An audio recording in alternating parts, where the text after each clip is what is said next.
The Shadow and the Flash. A short story by Jack London. When I look back, I realize what a peculiar friendship it was.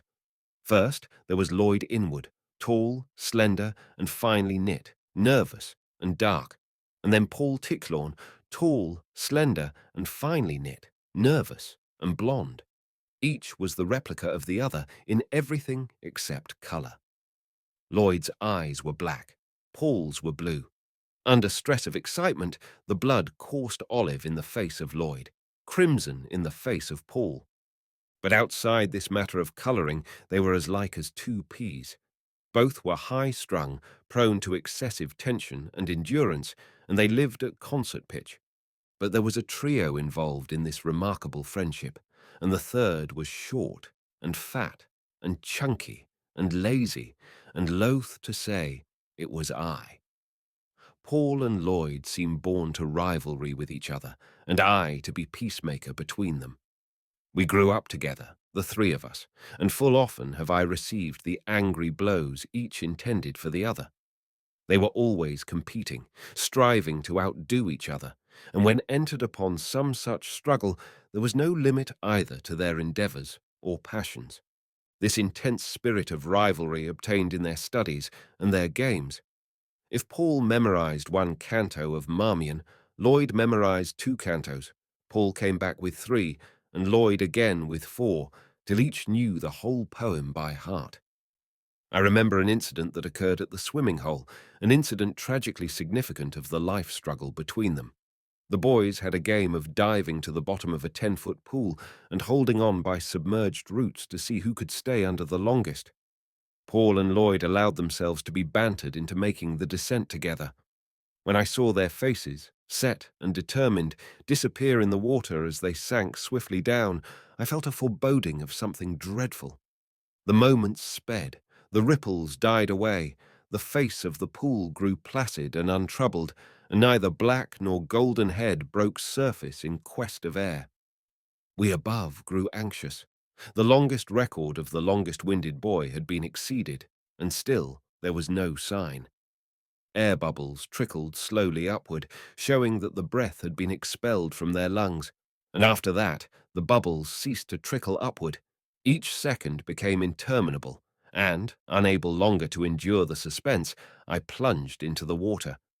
I found them down at the bottom, clutching tight to the roots, their heads not a foot apart, their eyes wide open, each glaring fixedly at the other. They were suffering frightful torment, writhing and twisting in the pangs of voluntary suffocation, for neither would let go and acknowledge himself beaten. I tried to break Paul's hold on the root, but he resisted me fiercely. Then I lost my breath and came to the surface, badly scared. I quickly explained the situation, and 6 of us went down, and by main strength tore them loose. By the time we got them out, both were unconscious, and it was only after much barrel rolling and rubbing and pounding that they finally came to their senses. They would have drowned there had no one rescued them. When Paul Ticklawn entered college, he let it be generally understood that he was going in for the social sciences. Lloyd Inwood, entering at the same time, elected to take the same course. But Paul had had it secretly in mind all the time to study the natural sciences, specializing on chemistry, and at the last moment he switched over. Though Lloyd had already arranged his year's work and attended the first lectures, he at once followed Paul's lead and went in for the natural sciences, and especially for chemistry. Their rivalry soon became a noted thing throughout the university. Each was a spur to the other, and they went into chemistry deeper than did ever students before. So deep, in fact, that ere they took their sheepskins, they could have stumped any chemistry or cow college professor in the institution, save Old Moss, head of the department, and even him they puzzled and edified more than once. Lloyd's discovery of the death bacillus of the sea toad and his experiments on it with potassium cyanide sent his name and that of his university ringing round the world. Nor was Paul a whit behind when he succeeded in producing laboratory colloids exhibiting amoeba-like activities, And when he cast new light upon the processes of fertilization through his startling experiments with simple sodium chlorides and magnesium solutions on low forms of marine life. It was in their undergraduate days, however, in the midst of their profoundest plunges into the mysteries of organic chemistry, that Doris van Benschoten entered into their lives. Lloyd met her first, but within 24 hours, Paul saw to it that he also made her acquaintance. Of course, they fell in love with her, and she became the only thing in life worth living for. They wooed her with equal ardor and fire, and so intense became their struggle for her that half the student body took to wagering wildly on the result. Even old Moss, one day, after an astounding demonstration in his private laboratory by Paul, was guilty to the extent of a month's salary of backing him to become the bridegroom of Doris van Benschoten. In the end, she solved the problem in her own way, to everybody's satisfaction except Paul's and Lloyd's.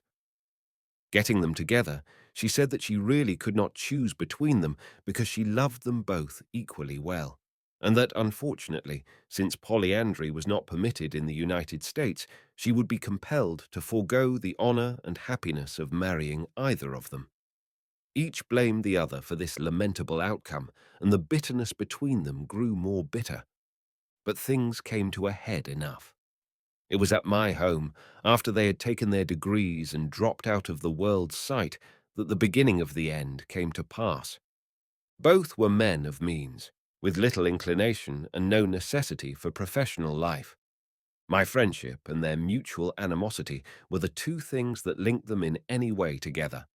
While they were very often at my place, they made it a fastidious point to avoid each other on such visits, though it was inevitable under the circumstances that they should come upon each other occasionally.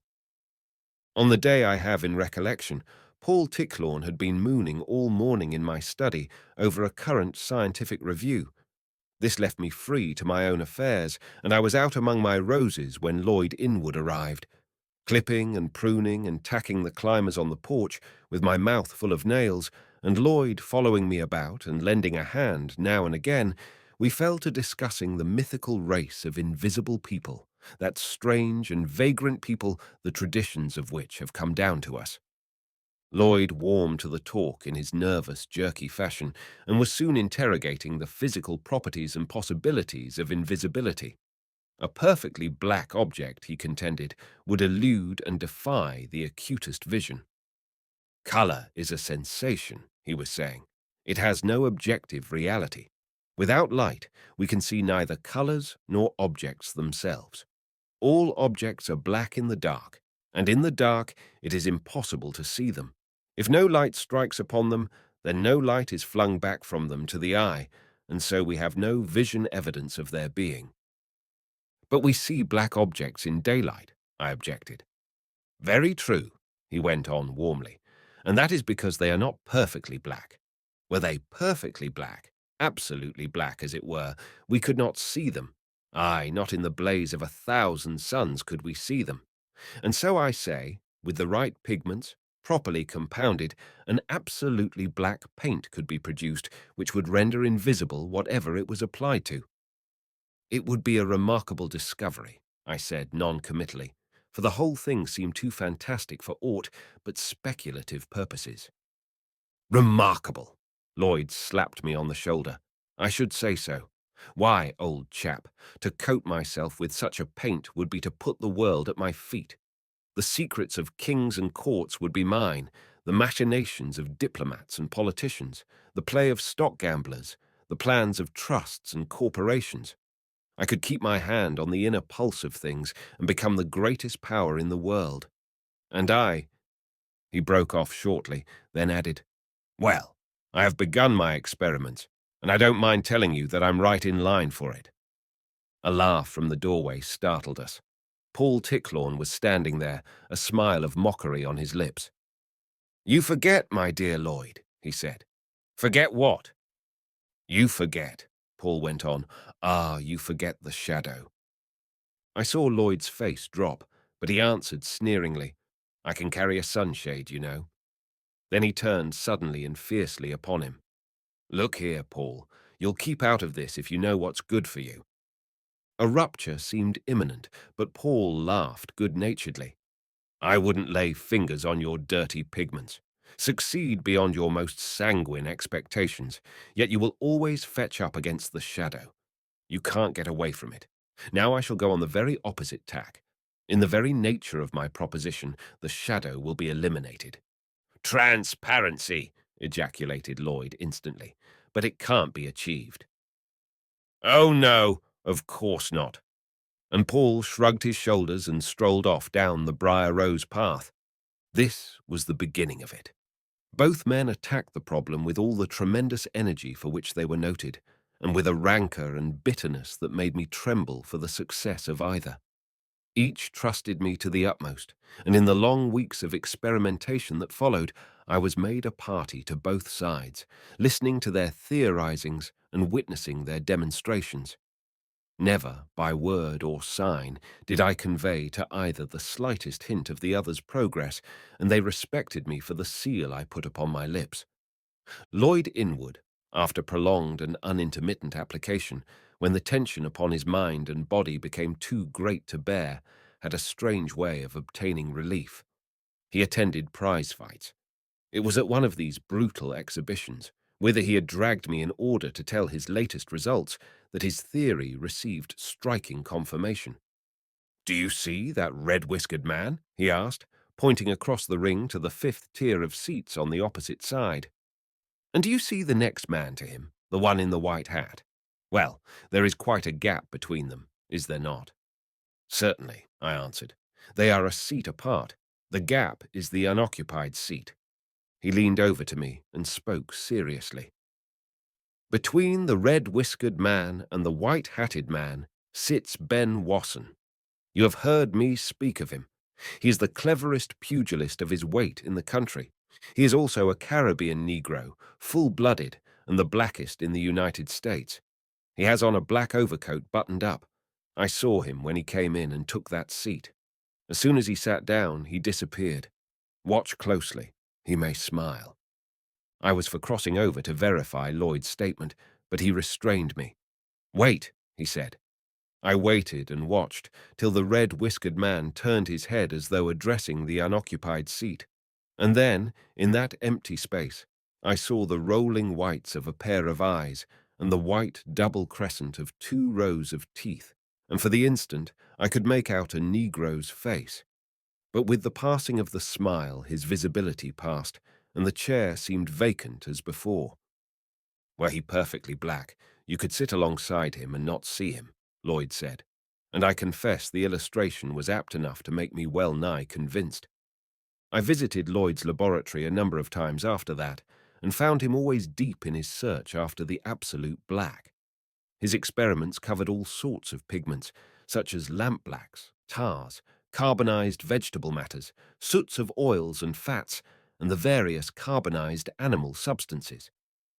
"White light is composed of the 7 primary colors," he argued to me, "but it is itself, of itself, invisible. Only by being reflected from objects do it, and the objects become visible. But only that portion of it that is reflected becomes visible. For instance, here is a blue tobacco box. The white light strikes against it, and with one exception, all its component colors, violet, indigo, green, yellow, orange, and red, are absorbed. The one exception is blue. It is not absorbed, but reflected. Wherefore the tobacco box gives us a sensation of blueness. We do not see the other colors because they are absorbed. We see only the blue. For the same reason grass is green. The green waves of white light are thrown upon our eyes. When we paint our houses, we do not apply color to them, he said at another time. What we do is to apply certain substances that have the property of absorbing from white light all the colors except those that we would have our houses appear. When a substance reflects all the colors to the eye, it seems to us white. When it absorbs all the colors, it is black. But, as I said before, we have as yet no perfect black. All the colors are not absorbed. The perfect black, guarding against high lights, will be utterly and absolutely invisible. Look at that, for example. He pointed to the palette lying on his work table. Different shades of black pigments were brushed on it. One, in particular, I could hardly see. It gave my eyes a blurring sensation, and I rubbed them and looked again. That, he said impressively, is the blackest black you or any mortal man ever looked upon. But just you wait, and I'll have a black so black that no mortal man will be able to look upon it and see it. On the other hand, I used to find Paul Ticklorn plunged as deeply into the study of light polarization, diffraction and interference, single and double refraction, and all manner of strange organic compounds. Transparency, a state or quality of body which permits all rays of light to pass through, he defined for me. That is what I am seeking. Lloyd blunders up against the shadow with his perfect opaqueness, but I escape it. A transparent body casts no shadow, neither does it reflect light waves. That is, the perfectly transparent does not. So, avoiding high lights, not only will such a body cast no shadow, but since it reflects no light, it will also be invisible. We were standing by the window at another time.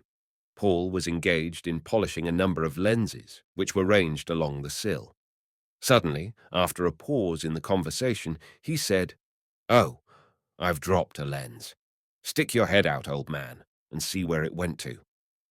Out, I started to thrust my head, but a sharp blow on the forehead caused me to recoil. I rubbed my bruised brow and gazed with reproachful inquiry at Paul, who was laughing in gleeful, boyish fashion. "Well?" he said. "Well?" I echoed. "Why don't you investigate?" he demanded. And investigate I did. Before thrusting out my head, my senses, automatically active, had told me there was nothing there, that nothing intervened between me and out of doors, that the aperture of the window opening was utterly empty. I stretched forth my hand and felt a hard object, smooth and cool and flat, which my touch, out of its experience, told me to be glass. I looked again, but could see positively nothing. "White quartzose sand," Paul rattled off, "sodic carbonate, slaked lime, cutlet, manganese peroxide. There you have it, the finest French plate glass, made by the great St. Gobain Company, who made the finest plate glass in the world. And this is the finest piece they ever made. It cost a king's ransom. But look at it. You can't see it. You don't know it's there till you run your head against it. Hey, old boy, that's merely an object lesson. Certain elements, in themselves opaque, yet so compounded as to give a resultant body which is transparent. But that is a matter of inorganic chemistry, you say. Very true. But I dare to assert, standing here on my 2 feet, that in the organic, I can duplicate whatever occurs in the inorganic. Here! He held a test tube between me and the light, and I noted the cloudy or muddy liquid it contained. He emptied the contents of another test tube into it, and almost instantly it became clear and sparkling. Or here! With quick, nervous movements among his array of test tubes, he turned a white solution to a wine color and a light yellow solution to a dark brown. He dropped a piece of litmus paper into an acid, when it changed instantly to red, and on floating it in an alkali it turned as quickly to blue. "The litmus paper is still the litmus paper," he enunciated in the formal manner of the lecturer. "I have not changed it into something else. Then what did I do? I merely changed the arrangement of its molecules. Where, at first, it absorbed all colors from the light but red, its molecular structure was so changed that it absorbed red and all colors except blue. And so it goes, ad infinitum. Now, what I purpose to do is this." He paused for a space. "I purpose to seek, aye, and to find, the proper regions, which, acting upon the living organism, will bring about molecular changes analogous to those you have just witnessed. But these regions, which I shall find, and for that matter, upon which I already have my hands, will not turn the living body to blue or red or black, but they will turn it to transparency. All light will pass through it. It will be invisible. It will cast no shadow. A few weeks later, I went hunting with Paul. He had been promising me for some time that I should have the pleasure of shooting over a wonderful dog, the most wonderful dog, in fact, that ever man shot over, so he averred, and continued to aver till my curiosity was aroused. But on the morning in question I was disappointed, for there was no dog in evidence. "Don't see him about," Paul remarked unconcernedly, and we set off across the fields. I could not imagine, at the time, what was ailing me, but I had a feeling of some impending and deadly illness. My nerves were all awry, and from the astounding tricks they played me, my senses seemed to have run riot. Strange sounds disturbed me. At times I heard the swish-swish of grass being shoved aside, and once the patter of feet across a patch of stony ground. "Did you hear anything, Paul?" I asked once. But he shook his head and thrust his feet steadily forward. While climbing a fence, I heard the low, eager whine of a dog, apparently from within a couple of feet of me, but on looking about me, I saw nothing. I dropped to the ground, limp and trembling. "Paul," I said, "we had better return to the house. I'm afraid I am going to be sick." "Nonsense, old man," he answered. "The sunshine has gone to your head like wine. You'll be all right. It's famous weather." But passing along a narrow path through a clump of cottonwoods, some object brushed against my legs, and I stumbled and nearly fell. I looked with sudden anxiety at Paul. "What's the matter?" he asked. "Tripping over your own feet?" I kept my tongue between my teeth and plodded on, though sore, perplexed, and thoroughly satisfied that some acute and mysterious malady had attacked my nerves. So far my eyes had escaped, but when we got to the open fields again, even my vision went back on me. Strange flashes of vari-coloured rainbow light began to appear and disappear on the path before me. Still, I managed to keep myself in hand, till the vari-coloured lights persisted for a space of fully 20 seconds, dancing and flashing in continuous play. Then I sat down, weak and shaky. "It's all up with me," I gasped, covering my eyes with my hands. "It has attacked my eyes. Paul, take me home." But Paul laughed long and loud. "What did I tell you? The most wonderful dog, eh? Well, what do you think?" He turned partly from me and began to whistle. I heard the patter of feet, the panting of a heated animal, and the unmistakable yelp of a dog. Then Paul stooped down and apparently fondled the empty air. "Here, give me your fist." And he rubbed my hand over the cold nose and jowls of a dog. A dog it certainly was, with the shape and the smooth, short coat of a pointer. Suffice to say, I speedily recovered my spirits and control. Paul put a collar about the animal's neck and tied his handkerchief to its tail. And then was vouchsafed us the remarkable sight of an empty collar and a waving handkerchief cavorting over the fields. It was something to see that collar and handkerchief pin a bevy of quail in a clump of locusts and remain rigid and immovable till we had flushed the birds. Now and again the dog emitted the vari-coloured light flashes I have mentioned. The one thing, Paul explained, which he had not anticipated and which he doubted could be overcome.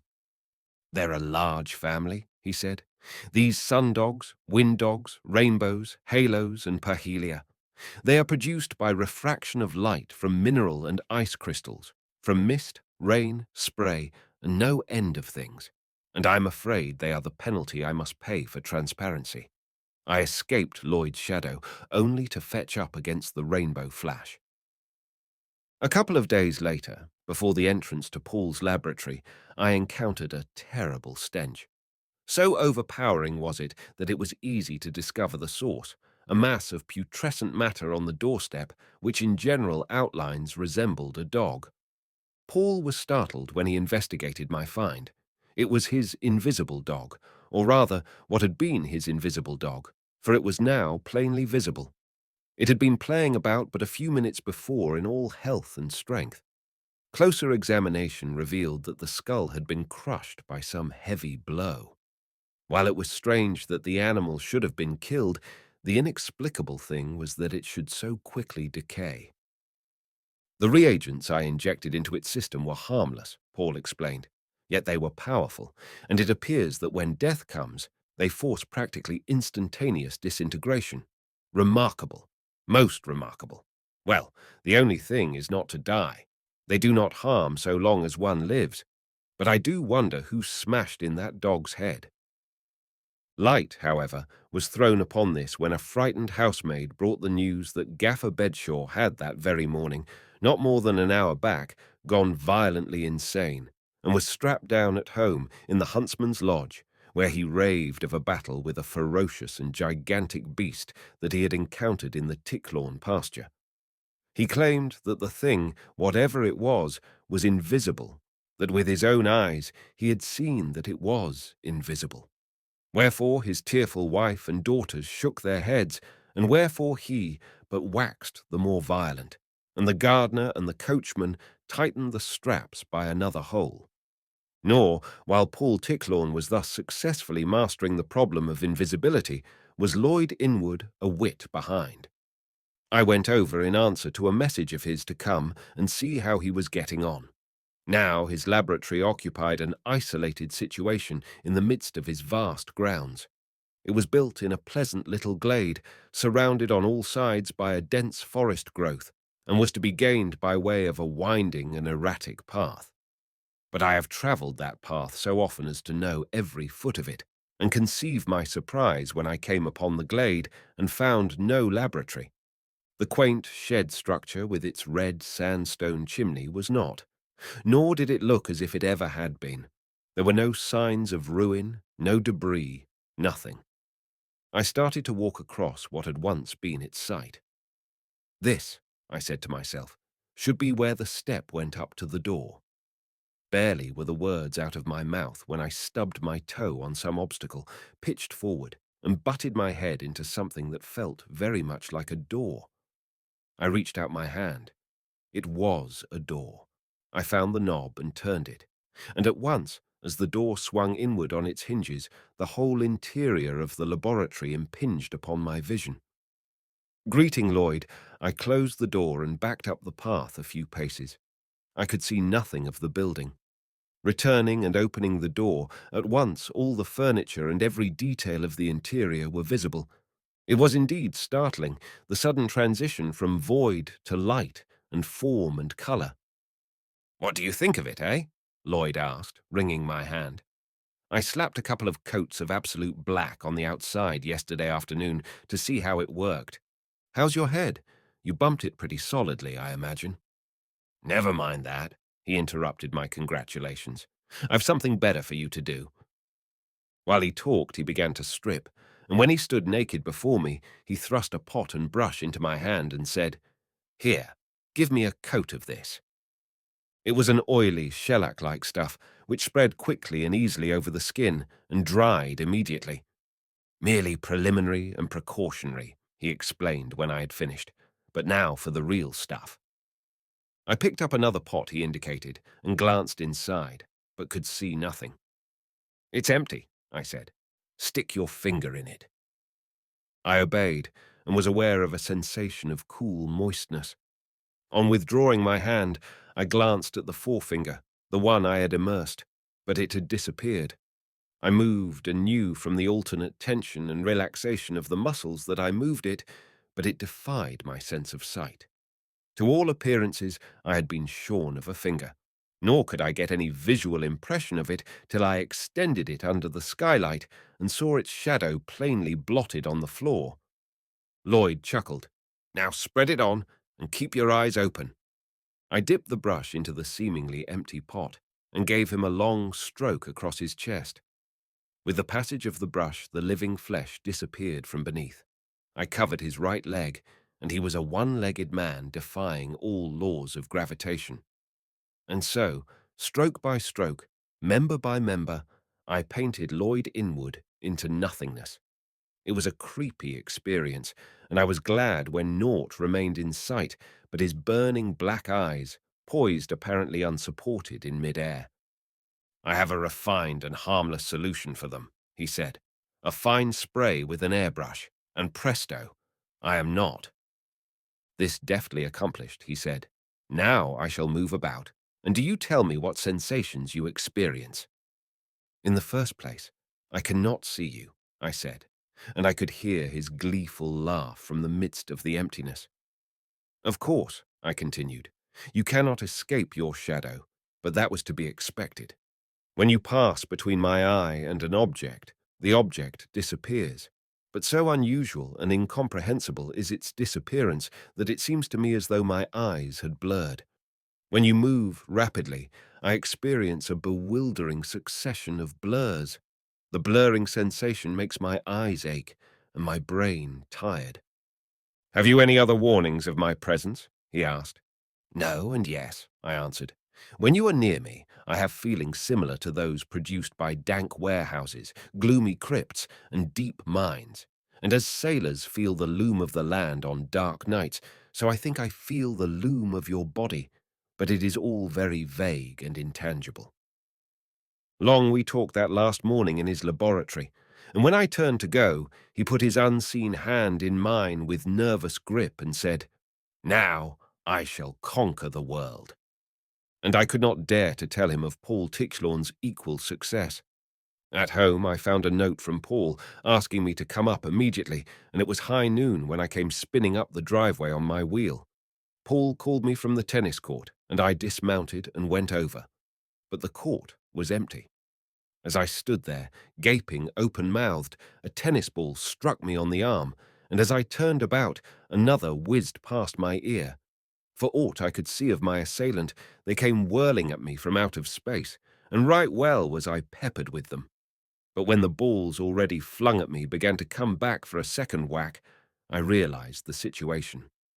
Seizing a racket and keeping my eyes open, I quickly saw a rainbow flash appearing and disappearing and darting over the ground. I took out after it, and when I laid the racket upon it for a half-dozen stout blows, Paul's voice rang out, Enough! Enough! Oh, ouch! Stop! You're landing on my naked skin, you know. Ow! Oh, I'll be good. I'll be good. I only wanted you to see my metamorphosis, he said ruefully, and I imagined he was rubbing his hurts. A few minutes later, we were playing tennis, a handicap on my part, for I could have no knowledge of his position, save when all the angles between himself, the sun, and me were in proper conjunction. Then he flashed, and only then. But the flashes were more brilliant than the rainbow, purest blue, most delicate violet, brightest yellow, and all the intermediary shades, with the scintillant brilliancy of the diamond, dazzling, blinding, iridescent. But in the midst of our play, I felt a sudden cold chill, reminding me of deep mines and gloomy crypts, such a chill as I had experienced that very morning. The next moment, close to the net, I saw a ball rebound in mid-air and empty space, and at the same instant, a score of feet away, Paul Tichlawn emitted a rainbow flash. It could not be he from whom the ball had rebounded, and with sickening dread I realized that Lloyd Inwood had come upon the scene. To make sure, I looked for his shadow, and there it was, a shapeless blotch the girth of his body. The sun was overhead, moving along the ground. I remembered his threat, and felt sure that all the long years of rivalry were about to culminate in uncanny battle. I cried a warning to Paul, and heard a snarl as of a wild beast, and an answering snarl. I saw the dark blotch move swiftly across the court, and a brilliant burst of vari-colored light moving with equal swiftness to meet it. And then shadow and flash came together, and there was the sound of unseen blows. The net went down before my frightened eyes. I sprang toward the fighters, crying, For God's sake! But their locked bodies smote against my knees, and I was overthrown. You keep out of this, old man! I heard the voice of Lloyd Inwood from out of the emptiness, and then Paul's voice crying, Yes, we've had enough of peacemaking. From the sound of their voices, I knew they had separated. I could not locate Paul, and so approached the shadow that represented Lloyd. But from the other side came a stunning blow on the point of my jaw, and I heard Paul scream angrily, Now will you keep away? Then they came together again, The impact of their blows, their groans and gasps, and the swift flashings and shadow movings telling plainly of the deadliness of the struggle. I shouted for help, and Gaffer Bedshaw came running into the court. I could see, as he approached, that he was looking at me strangely, but he collided with the combatants and was hurled headlong to the ground. With despairing shriek and a cry of, "Oh Lord, I've got 'em!" he sprang to his feet and tore madly out of the court. I could do nothing, so I sat up, fascinated and powerless, and watched the struggle. The noonday sun beat down with dazzling brightness on the naked tennis court, and it was naked. All I could see was the blotch of shadow and the rainbow flashes, the dust rising from the invisible feet, the earth tearing up from beneath the straining foot grips, and the wire screen bulge once or twice as their bodies hurled against it. That was all, and after a time, even that ceased. There were no more flashes, and the shadow had become long and stationary, and I remembered their set, boyish faces when they clung to the roots in the deep coolness of the pool. They found me an hour afterward. Some inkling of what had happened got to the servants, and they quitted the Ticklawn service in a body. Gaffer Bedshaw never recovered from the second shock he received, and is confined in a madhouse, hopelessly incurable. The secrets of their marvelous discoveries died with Paul and Lloyd, both laboratories being destroyed by grief-stricken relatives. As for myself, I no longer care for chemical research, and science is a tabooed topic in my household. I have returned to my roses. Nature's colours are good enough for me.